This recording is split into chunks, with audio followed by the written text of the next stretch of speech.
Setelah jeda cukup lama karena satu dan lain hal gitu, kita gabung lagi untuk ngaji bersama-sama. Terakhir sampai mana Mas Firdaus? Saya juga sudah lupa ini Tanda.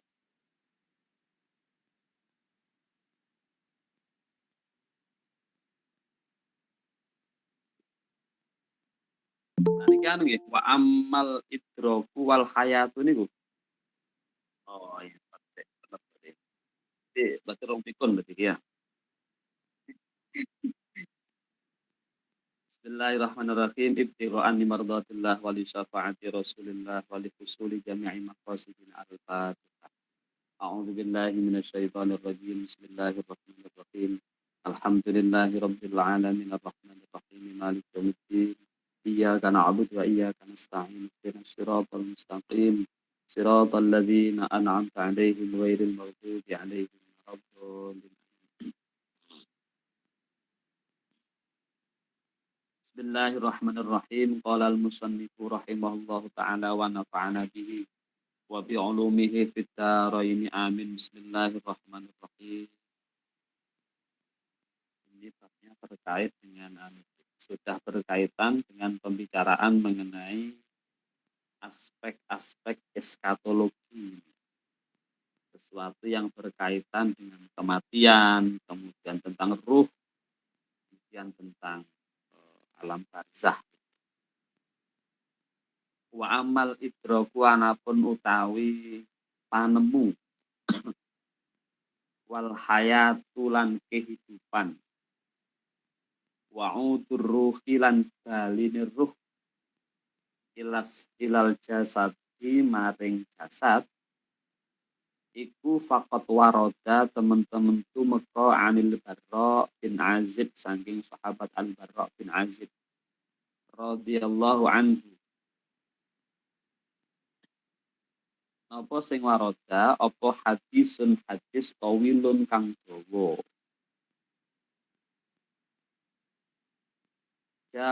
Jamiun kang ngumpulake li ahkamil mauta maring nerangake pira-pira hukume wong kang mati. Wa fihi lan iku ing dalam hadis at-tasrihu utawi penjelasan bi'audir ruhi kelawan balinir roh ilal jasadi maring jasad. Ilal jasadi maring jasad. Perbincangan tentang al-idrok. Al-idrok itu daya tangkap. Jadi kemampuan untuk menemukan sesuatu. Ini kalau dalam konteks filsafat, idrok itu ekuivalen dengan epistemologi atau sumber-sumber yang bisa dijadikan sebagai referensi pengetahuan. Idrokuna atau kemampuan atau daya tangkap kita itu dalam konteks sebelum kematian ini itu bisa bersumber dari panca indera atau hissiyah bahasanya itu yang disebut sebagai epistemologi empirisisme, ya, materialisme. Jadi kalau kita memahami satu pengetahuan bahwa gula itu manis, es itu dingin, api itu panas, itu pengetahuan-pengetahuan yang sumbernya adalah panca indera. Sentuhan, itu yang kemudian menjadi sumber pengetahuan bahwa es itu dingin, api itu panas. Oh, gula itu manis, itu panca indera. Nah, dalam level ini, itu semua makhluk punya kemampuan yang sama, khususnya yang golongan hayawanat ya. Kita ini kan kalau dalam kategori makhluk ini kan masuk hayawan. Bahkan beberapa hewan itu punya daya tangkap hidropnya lebih dibanding kita. Kalau hanya semata mengandalkan panca indera hissiyah. Misalnya kelelawar itu punya daya tangkap suara itu lebih detail ketimbang kita. Anjing itu punya daya tangkap penciuman lebih tajam ketimbang kita. Ya. Kemudian yang lain-lain, masing-masing makhluk itu punya keunggulan. Yang itu ketika levelnya adalah idroknya filfisi, panca indera. Nah, kemudian naik level itu menggunakan al-aql atau dalam bahasanya rasionalisme, akal. sumber pengetahuan kedua ini dalam rangka memverifikasi apa yang kemudian dihasilkan dari sumber pengetahuan pertama, sekaligus melahirkan pengetahuan-pengetahuan baru yang tidak dijangkau oleh pengetahuan pertama. Misalnya kalau kita bicara tentang contoh tadi, gula itu manis. Gitu. Orang kemudian satu saat punya pengalaman berbeda. Gula kok pahit? Kapan? Saat saya sakit. Gitu. Maka di situ muncul kesimpulan, oh ternyata gula itu sebenarnya manis. Hanya saat sakit, ketika organnya tidak berfungsi normal, gula yang mestinya manis itu tertangkap secara fisik berasa pahit. Yang jadi masalah bukan gulanya, tetapi lidahnya atau daya tangkapnya. Yang menjelaskan siapa? Yang menjadi sumber idroknya adalah akal. Orang mengenalnya dengan sains, ya. Sains ilmu pengetahuan itu dari situ. Nah, idrok yang bersumber dari akal ini itu juga punya sisi kelemahan. Ada hal-hal yang tidak terjangkau oleh daya nalar, meskipun kalau kita bentangkan pengetahuan itu yang dihasilkan oleh akal ini luar biasa, paling dominan, paling banyak.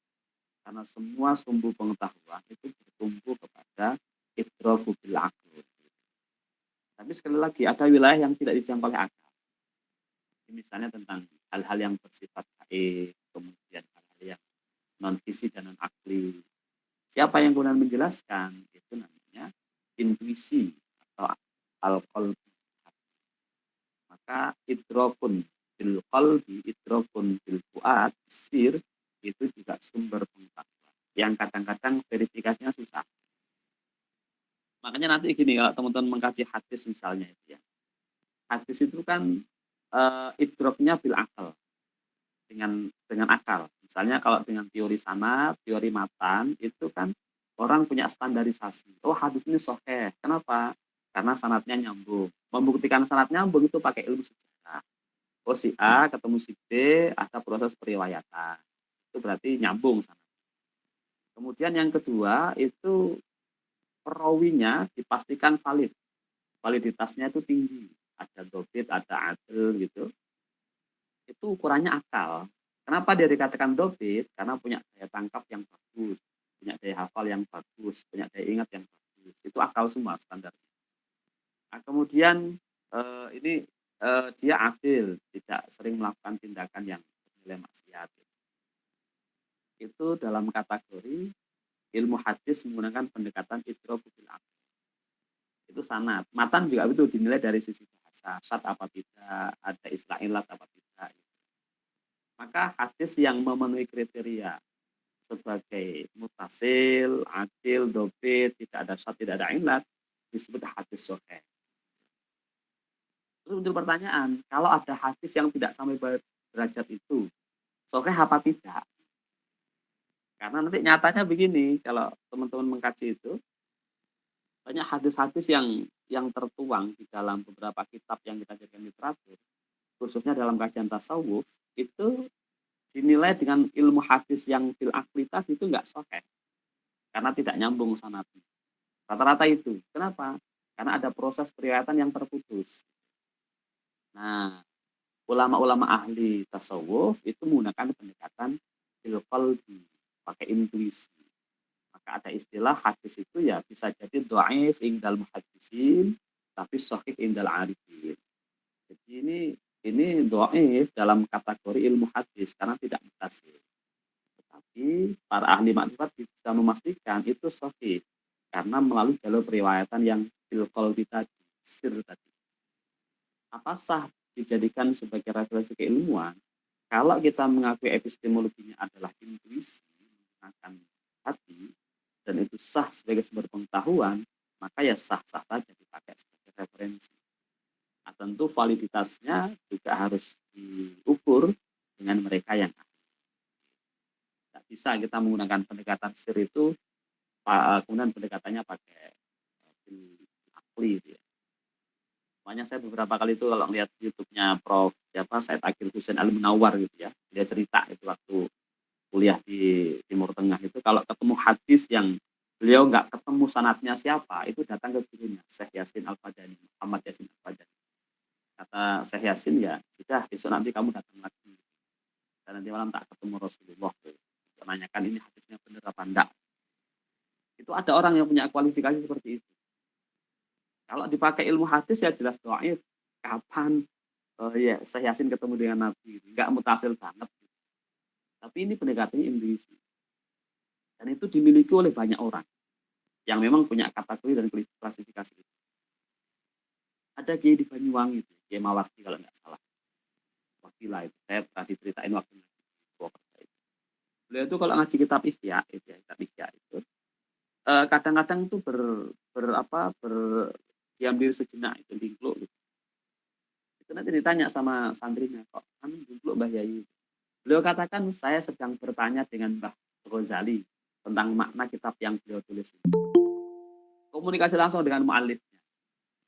Itu kemampuan di luar daya kemampuan kita. Dan itu dimiliki oleh orang-orang tertentu kasar. Dan cerita seperti itu tuh banyak yang kemudian punya kemampuan lebih, bisa komunikasi langsung dengan para mu'alif kitab yang notabene secara physically itu sudah wafat. Jadi andaikan saya punya kemampuan itu, bingung makna kitab ini, dingkluk terus nemoni Mbah Hasyim Asy'ari gitu ya. Andaikan saya punya gitu. Ning dilalai gak duwe gitu. Sudah. Jadi nanyanya ke Kamus Al-Munawwir saja gitu. Ini artinya teman-teman sekalian, wilayah-wilayah yang idrok, sir itu nyata dan faktual. Kenapa ini kita letakkan dulu? Karena nanti pembicaraan tentang bab berikut ini itu akan diwarnai dengan kajian tentang yang ketiga ini. Tentang al-idrok, wal-hayah itu kan sesuatu yang tidak bisa kita verifikasi sekarang. Jadi ketemunya itu. Audur ruh gitu ya, kembalinya ruh kepada jasad yang meninggal itu adalah sebuah keniscayaan, sebuah kemestian. Apa buktinya? Ya tadi itu, mereka yang ternyata masih bisa komunikasi. Orang yang hidup bisa membangun komunikasi dengan yang wafat itu melalui jejaring kemampuan yang dimiliki dalam bentuk mukasyafah. Jadi itu idroknya tidak menggunakan akal, tidak menggunakan panca indera, tapi bisir bil qalbi bil fuad. Itu idrok itu. Gitu. Pun kemudian pembahasan tentang idrokul mauta, kemampuan daya tangkap orang yang sudah meninggal dunia, wal hayah dan ciri kehidupan, wa'udur ruh dan kembalinya ruh kepada jasadnya, itu telah dituangkan dalam satu riwayat sahabat Barra bin Azib dalam satu hadis yang panjang mengenai hal itu. Disebutkan bahwa qala dawu sapa al-Barra, kharajna. Ini dasarnya ini. Kharajna dalam satu hadis yang panjang. Kharajna miyas sapa kita, metu sapa kita. Miyas itu bahasa halus. Ma'a Rasulillah sertane Gusti Rasul sallallahu alaihi wasallam. Fi janazati rajulin ing dalam janazah wong lanang siji. Minal ansori saking golongan wong ansor fantahaina. Mongko leren sapa kita ilal qabri maring kuburan. Walamma yulhad lan sumangsane den selehake. Ditaruh itu ya. Menjelang dikuburkan. Wajalasa mongko lenggah sapa Rasulullah Gusti Rasul sallallahu alaihi wasallam. Wajalas nalan lungguh sapa kita. Aulahu ana kiwa tengene Kanjeng. Ka'annama ala ru'usina kaya-kaya iku ing atase pira-pira sirah kita. At-tairu utawi ana manuk. At-tairu utawi ana manuk. Waja'ala mongko tumandang sapa Kanjeng Nabi iku yarfa'u angkat sapa Kanjeng Nabi basarahu ing peningale Kanjeng Nabi wayang durulan ningali sapa Kanjeng Nabi ilas samai maring langit wayah fadulan menurunkan ngedunake sapa Kanjeng Nabi basarahu ing peningale Kanjeng Nabi wayang durulan ningali sapa Kanjeng Nabi ilal ardi maring bumi. Ilal ardi maring bumi. Tumakola. Ini jauh sapa Kanjeng Nabi. a'udzu billahi min adzabil qabri. A'udzu nyuwun kareksa sapa ingsun billahi kelawan Gusti Allah min adzabil qabri saking siksane kubur. Olahan dawuhaken ing niku ing donga niku a'udzubillahi niku miraron kelawan bola bali. Miraron kelawan bola bali. Terus satu ketika wonten sahabat namine Barra bin Azib itu napa pergi keluar bersama Rasulullah mengiringi jenazah sahabat Ansor. Tatkala jenazah dimasukkan dalam lahat itu luang landak gitu ya, yang kuburannya itu.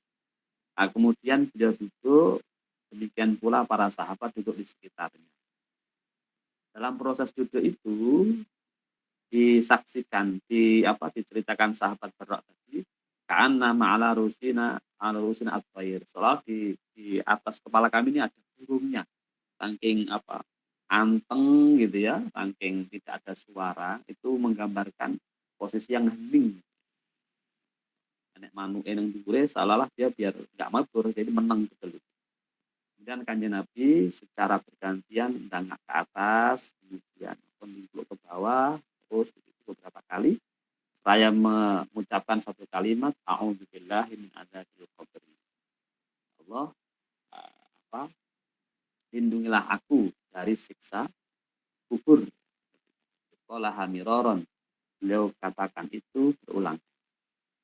Summa qala nuli dawuh sapa Kanjeng Nabi, innal abda saat menika kawula al mukmina kang mukmin. Iku idza kana nalika ana sapa abd fi kibalin ing dalem arah-arah minal akhirati saking akhirat. Wang kita lan putus minat dunia saking dunya. Ja'ahu mongko teka ing abd sapa malakun malaikat. Pajalasa nuli lungguh sapa malaikat ing darok sihi ana sanding sirahe abd. Wayakulu nuli ngucap sapa malak ukhruji metuwa sira. Ukhruji metuwa sira. Ayatuhan nafsu awa-awaan. Nafsu dalam arti jiwa. Al-mutmainnatu kang anteng metu ila maghfiratin maring pangapura minallahi saking Gusti Allah waridwane lan keridhoane Allah. Fatakhruju mongko metu apa nafsuhu jiwane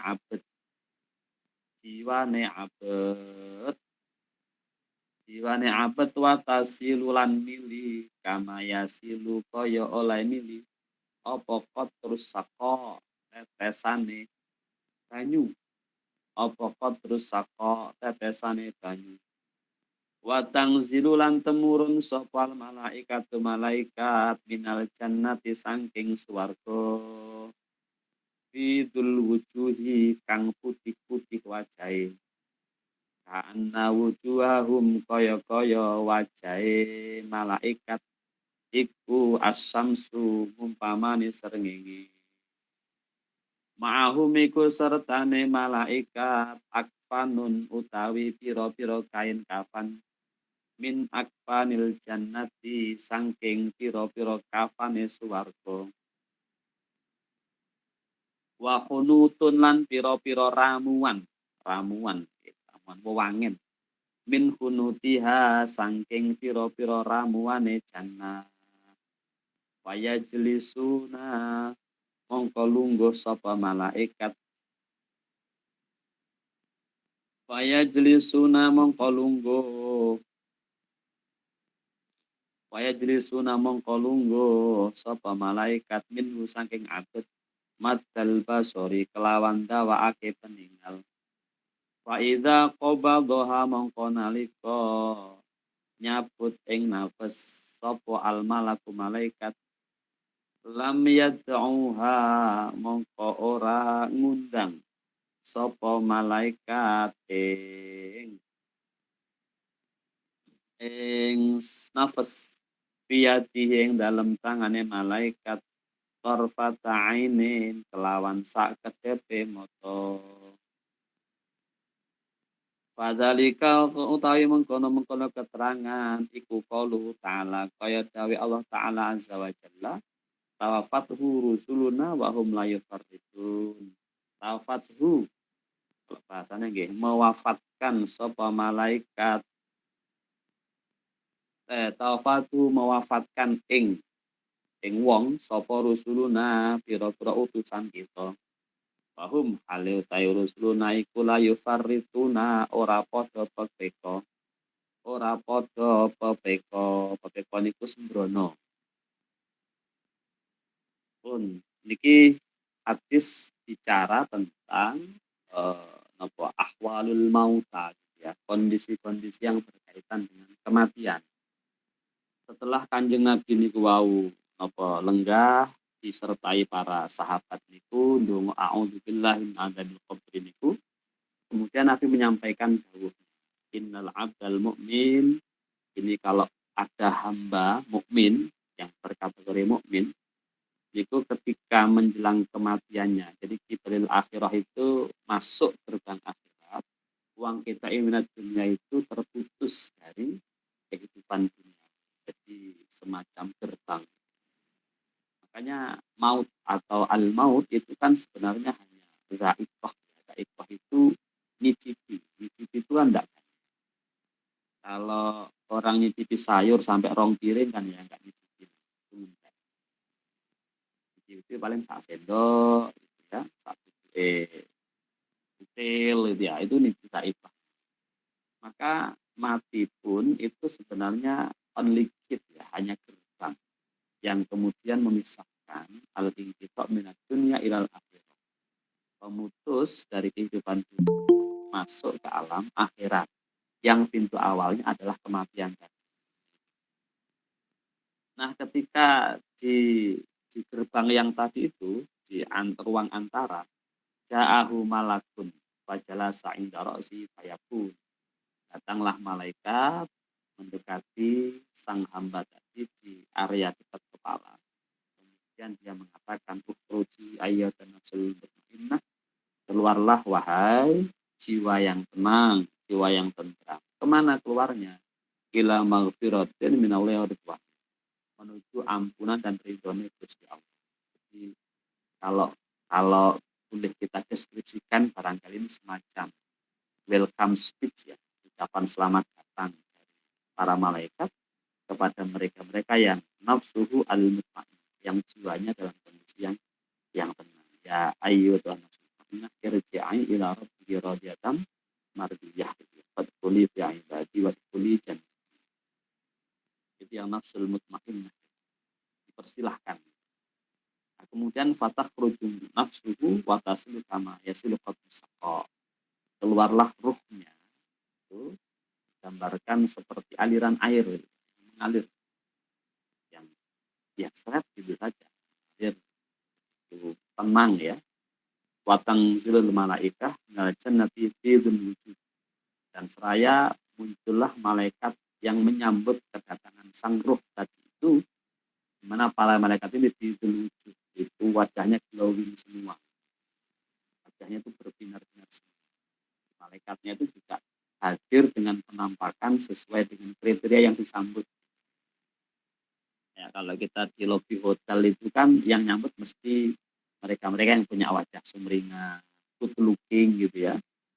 Itu beda dengan yang di bagian belakang, sing bakar sate, bakar iwak itu kan wajahnya nggak ada sing good looking. Dengan apa namanya areng, asap dan macam-macam, baunya nggak sedap. Tapi kalau yang di lobi itu kan mesti mesin ayu, yang wangi, yang glowing, yang ketika orang datang itu ayem gitu. Malaikat juga begitu. Ketika yang disambut adalah nafsul mutmainnah tadi, maka datanglah malaikat yang wujud, yang wajahnya itu sumringah ya, wajahnya putih glowing. Bahkan ka'anna wujuhahum syams, gambarkan wajahnya itu seperti sinar matahari dalam hal cerah. Itu gambaran tamsil tentang bagaimana profil dari para malaikat penyambut tamu-tamu Allah dalam arti nafsul mutmainnah. Ma'hum akfanun min akfanil jannah. Sudah disiapkan perangkat pakaian. Kalau bahasa kita kafan ya, kafan yang apa? Yang kayak gitu. Kafan itu.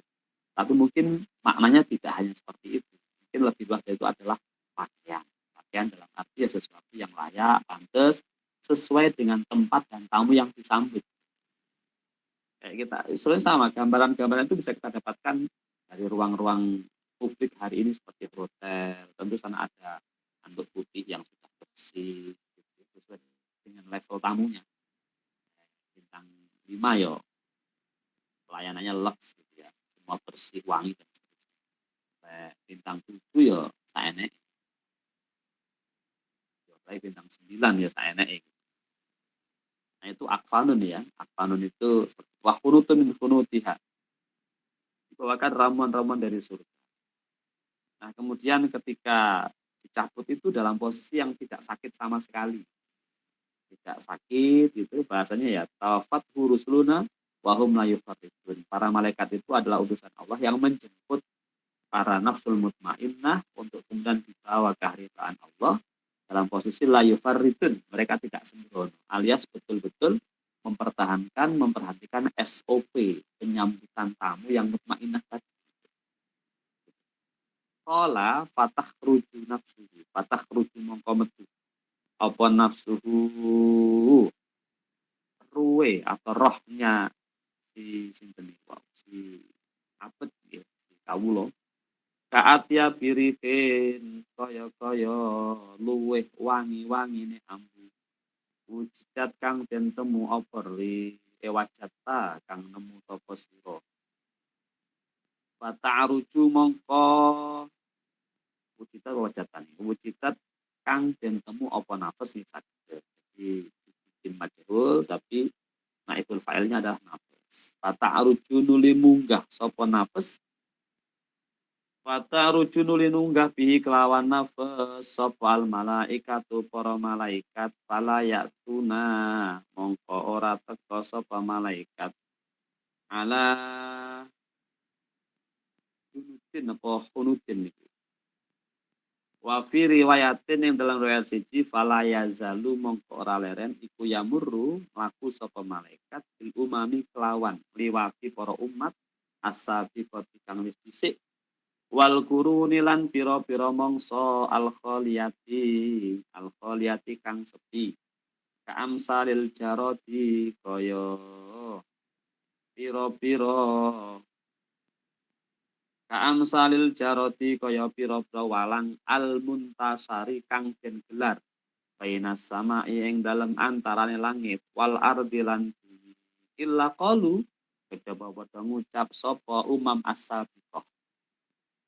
Jadi pada posisi ruhnya diambil oleh para malaikat tadi itu proses keluarnya ruh itu ada perbincangannya ruh sebenarnya ruh itu apa gitu.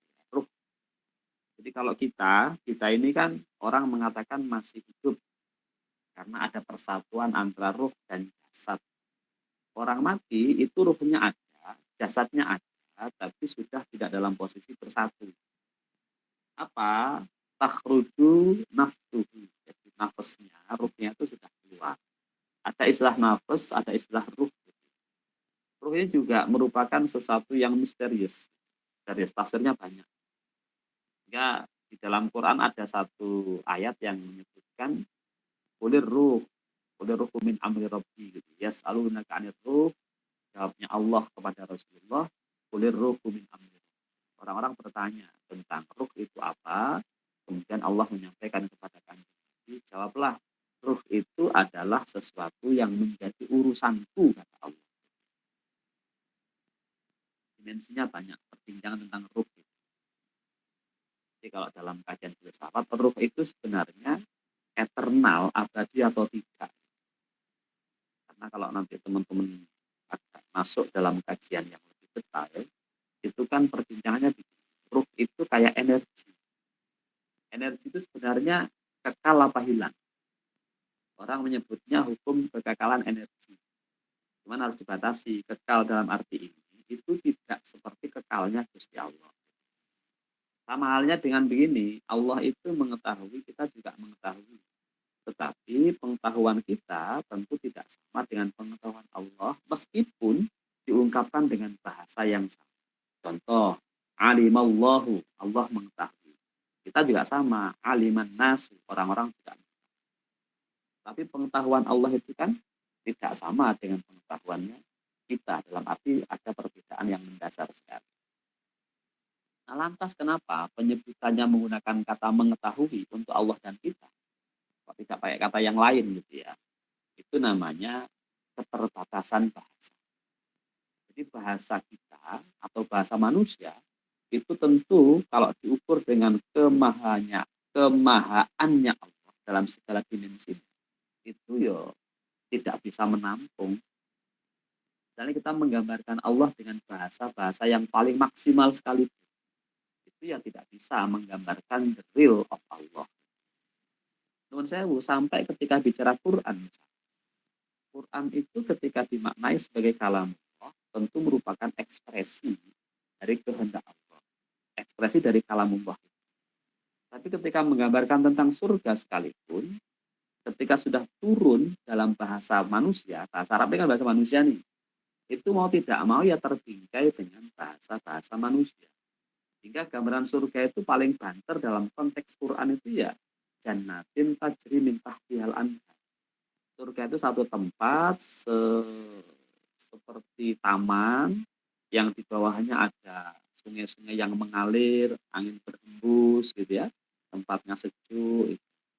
Itu gambaran surga yang disampaikan Quran pada kita. Pertanyaannya, surga itu beneran kayak gitu apa enggak? Itu kan pertanyaan itu. Maka nanti jawabannya ya bisa jadi tidak sama dengan gambaran itu. Loh, berarti Quran bohong, bukan bohong. Tetapi Quran sebagai kalam Allah yang sudah terbingkai dalam bahasa Arab itu memiliki keterbatasan untuk menggambarkan senyatanya tentang surga itu.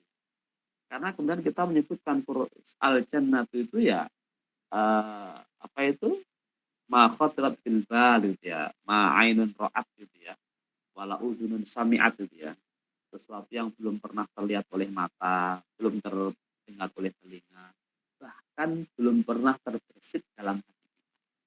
Nah, terus kayak apa? Ya enggak tahu gitu ya, enggak tahu. Tahu. Makanya ketika Quran menyampaikan tentang itu ya, itu karena faktor keterbatasan. Bagaimanapun ketika menggunakan langgam bahasa Arab, itu ada struktur bahasa yang membatasi. Nah, lantas yang hakiki seperti apa? Ya belum. Karena kalau nanti sudah ketahuan, itu konsep-konsep tauhid yang tadi itu menjadi batal gitu. Jadi batal. Itu keterpaksaan. Jadi kalau kita ukur dari sini sebenarnya dimensi Qur'aniyah itu banyak sekali yang kita ini apa ya, tidak tahu. Ya. Quran itu menggambarkan sesuatu yang mau tidak mau ya terbungkus oleh konteks bahasa yang dia pakai. Itu gambaran. Maka, ketika bicara ruh itu juga sama. Bicara ruh itu apa hakikatnya? Mungkin kita ini yang konon kita ini ruh apa bukan gitu ya. Ketika kita ngomong, saya ngomong seperti ini nih, yang ngomong siapa gitu. Ini kan tentang eksistensi. Kembali ke ruh itu abadi apa enggak? Sama dengan energi. Kalau kita lihat panas itu ya, misalnya apa? Perpindahan dari panas ke dingin. Ini kan sebenarnya pindah-pindah saja energi. Substansinya kan tetap sama dengan ruh kita. Ruh kita ini kan nanti kalau misalnya sekarang kita hidup, orang mengatakan kita hidup karena ruhnya masih nyambung dengan jasad kita. Nanti ketika di alam barzah, orang dunia mengatakan kita ini mati. Israenek wonge, kemana? Meninggal. Itu kan satu implikasi bahwa bahasa itu menyebutkan dia sudah tidak ada. Ini kalau kita naikkan level pemahamannya, jadi dia gak enak, apa pindah nggon. Bedanya apa misalnya? Firdaus di Jogja, orang Jogja mengatakan Firdaus pulang ke Lampung. Di Jogja kan nggak ada berarti Firdausnya. Meninggalkan, tapi nggak naik kane sih, meninggalkan Jogja. Tidak meninggal itu kan, karena hilang kan seolah kesannya meninggal dunia. Meninggalkan Jogja. Iya, di Jogja udah nggak ada. Tapi dia pindah tempat. Kemana? Ke Lampung. Di Lampung ada nggak? Ada. Berarti eksistensinya masih ada. Ada gitu. Cuman pindah tempat. Tingkai dimensinya, dimensi rohnya beda. Kita juga begitu. Hari ini kita hidup di dunia. Orang mengatakan kita ini ada. Tapi kalau harus mati, kita disebut meninggal. Meninggalkan dunia alias mati. Dalam konteks perspektif dunia, kita udah nggak ada. Hilang. Tapi di alam barzah ada apa enggak? Ada. Berarti aslinya kita ini ada apa tidak? Ada, cuman beda dimensi. Itu beda dimensi. Nanti sampai ke akhirat gitu ya, sampai ke akhirat ini. Saya juga kadang-kadang bingung. Sampai ke akhirat itu nanti sampai ke ada surga dan neraka. Terus kita ditakdirkan, bukan yang suarga gitu ya. Itu dikatakan abadal abadin, bersifat selamanya. Lu selamanya kapan gitu? Kalau dia selamanya berarti sejak awal penciptaan sampai kepada nanti nggak tahu batas akhirnya, kita ada terus meskipun dalam dimensi yang berbeda.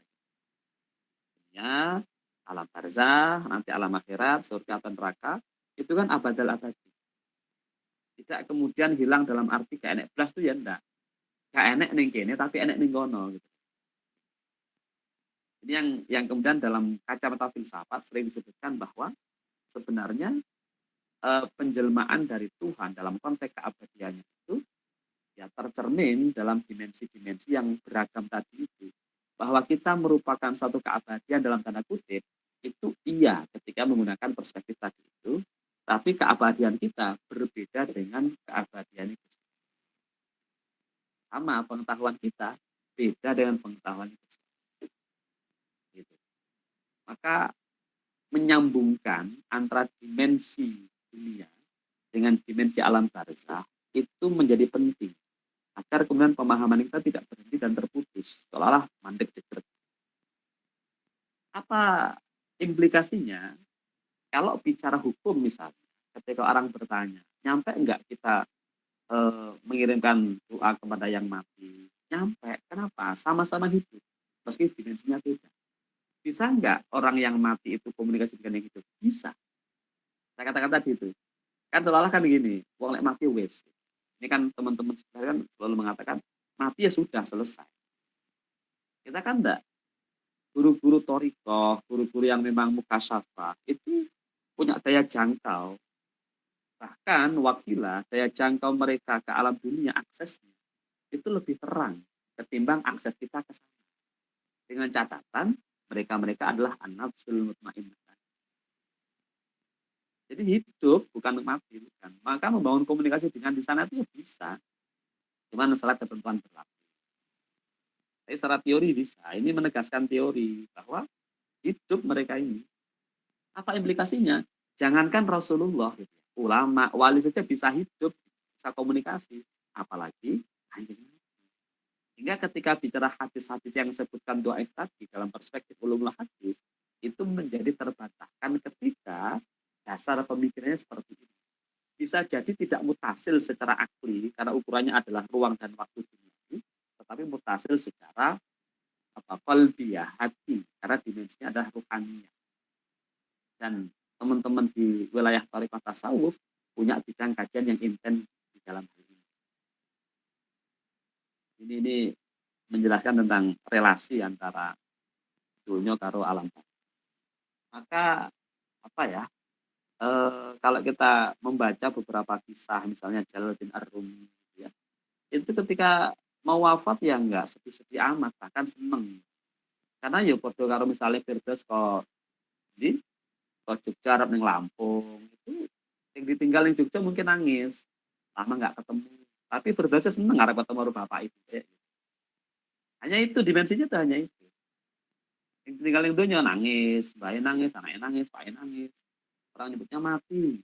Tapi sing mati berangkat itu seneng. Kenapa? Akan ketemu dengan orang-orang yang kemudian dia cintai selama ini. Dan seterusnya. Dan kita kan juga banyak saudara yang sudah meninggal dunia tuh ya. Mbahnya atau siapanya itu ketemu lagi di sana nanti. Makanya ketemu juga di sana. Loh, kapan tuh lelek teko le? Nah, gitu. Wingi Pak gitu. Jadi akan ketemu lagi. Makanya Bagi mereka-mereka yang paham tentang hal ini, yang mukasafah itu ya no problem, mati itu no problem karena sebenarnya itu hanya satu level perpindahan tempat itu. Hanya intiqalul makan ya, minat dunia ilal barzah ilal kubur. Ini itu saja. Kembali ke keabadian tadi, lagi ini penting untuk saya tandaskan karena kalau kita berpikir detail mendalam, itu saya sendiri mengalami fase-fase di mana kita mengatakan loh, orang belum ya abadi gitu ya, dia enek, terus enek, sampai enek, ya, sampai ini akhirat sok panggah enek, berarti manusia itu abadi, meskipun dimensinya beda-beda. Dalam perspektif kata abadi, iya, tetapi makna abadinya kita dengan abadinya Gusti Allah itu beda. Jadi ada firqah, ada perbedaan antara nilai keabadian yang kita miliki dengan perspektif tadi kita ada terus tadi itu dengan abadinya Gusti Allah itu beda. Sama dengan pengetahuan Allah beda dengan pengetahuan. Innallah sami'un basir. Allah juga mendengar melihat. Kita juga mendengar melihat. Tapi penglihatan kita, pendengaran kita beda dengan Gusti Allah. Kenapa bahasanya sama? Itu faktor keterbatasan bahasa. Tidak ada istilah lain yang bisa mengungkapkannya. Sama lah gampangannya misalnya Qul huwallahu ahad. Huwa kok domirnya laki-laki ya Gusti Allah lanang. Ya enggak. Kenapa? Ya karena bahasa hanya menyediakan dua perangkat. Kalau enggak huwa ya hiya. Itu kemudian Allah pakai dua sebagai ungkapan untuk menyebut domirnya. Itu tidak berarti aspek kelelakian. Itu aspek keterbatasan. Jadi kayak gitu. Jadi ini saya tandaskan karena untuk mendasari tentang apa namanya relasi ya, relasi antara dunia. Karena lah, nabi aja nih ya biasa biasa. Jadi punya sudah dunia kekerasan. Banyak yang gitu. Ya. Bismillahirrahmanirrahim.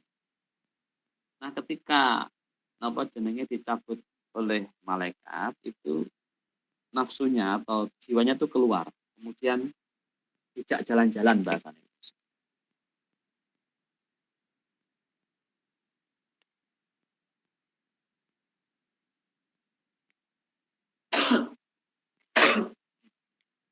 Dijak jalan-jalan itu melewati para masyarakat komunitas yang sudah hidup tempo dahulu gitu ya. Dan mereka tersebar di langit-langit itu kemudian diajak jalan-jalan.